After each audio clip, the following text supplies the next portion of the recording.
Recording. Hello everybody, today we're going to bully a 5th grader. So you might be asking me how that's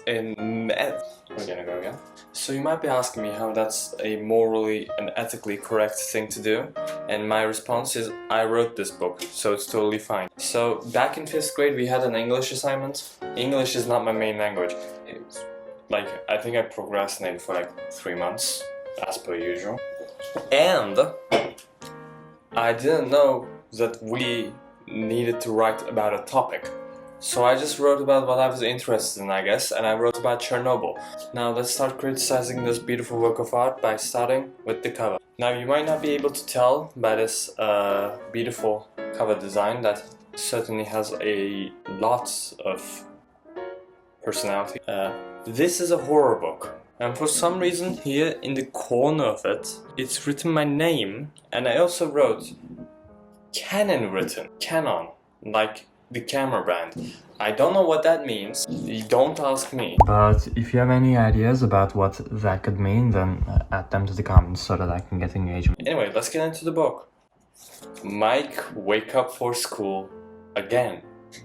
The name of the protagonist is Mike. He don't have breakfast or milk. Those are the only two options, and there is no in between. Honestly, I would choose milk. He wear her school uniform and say, "Mom, I go school."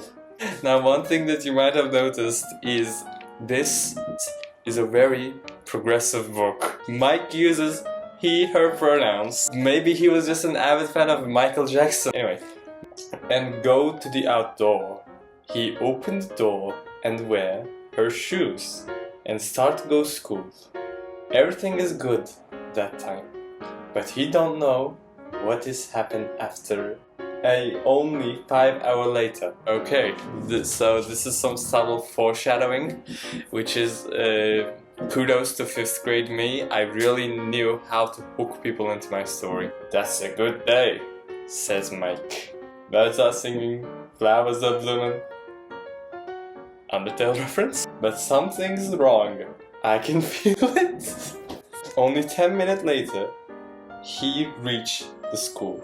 And he late again. He's late. So, okay, new chapter time. This chapter is called What Is That Noise? They start the 3rd lesson. It was English. But suddenly, windows start to break. And they hear high, loud sound. Like a explosive. Fucking apocalypse going on. He looking out from window. But no, there are no window. He looking out with nothing. I think I tried to describe like the whole wall just being completely down. So he just looks out of the window, but there isn't even any window. And so there's a huge mushroom, which made by fire. I like the 3 exclamation marks that I placed. He started to run rapidly. The school is beginning to burn. Everyone run in the corridors. He's so scared, suddenly he fall and crush her head. So this is the part that our protagonist blacks out, so we have a time skip. Now this next chapter is called What Happened? 2 question marks. He wake up in the school corridor. The school like hell. There fire, EW everywhere.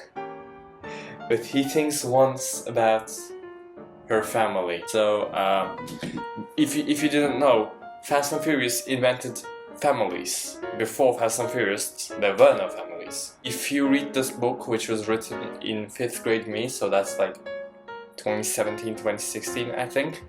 If you read this book, you can tell that I was actually the original inventor of families. I just haven't got the patent when I first invented it, so it got miscredited into someone else. He started to run again between the fires. He must run away. He go to lobby of school, but there out fire. What the fuck is written in here? But there lots fire, and he can't see anything. There are broken walls, broken glass desks, and chairs too. He looked behind the fires, and saw a female.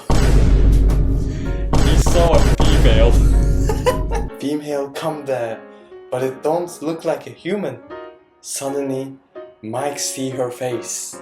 She is Mrs. Brown. There's also a picture that I have attached to this chapter. It has the title School Corridor.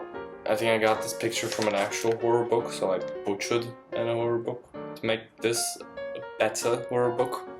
That's just, you know, the cycle of life. And this next chapter is called Mrs. Brown. He see him. She must be mutation. Suddenly, she starts to run him. He must run from Mrs. Brown. By the way, this is a picture of Mrs. Brown. I don't know why Mrs. Brown is wearing 1950s gothic clothing to school. He started to go back and enter a class. He shut the door and knocked, but Mrs. Brown started to try break door. He must hide, but he sees something there. There are no windows, and he, in the first place, he go near the window and jumps off it. Don't hurt.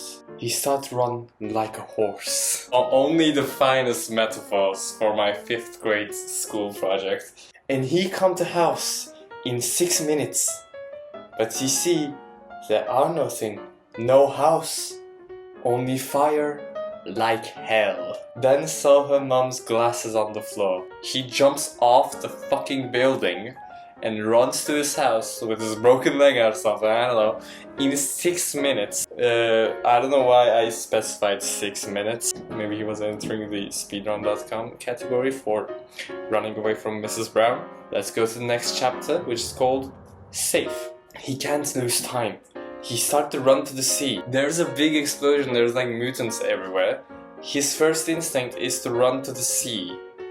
Maybe Mike is a fish. I bet you never thought of that plot twist. He started to run to the sea near her house.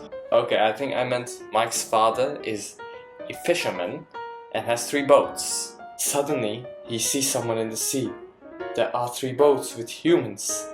He run there and see they was her mother and dad. And it ends right here with this picture. I don't know why in the middle of a hellscape, in the middle of a war, Mike's family leaves them to go to the sea. I don't see why the sea is an inherently more safe place in a nuclear explosion. Anyway, goodbye.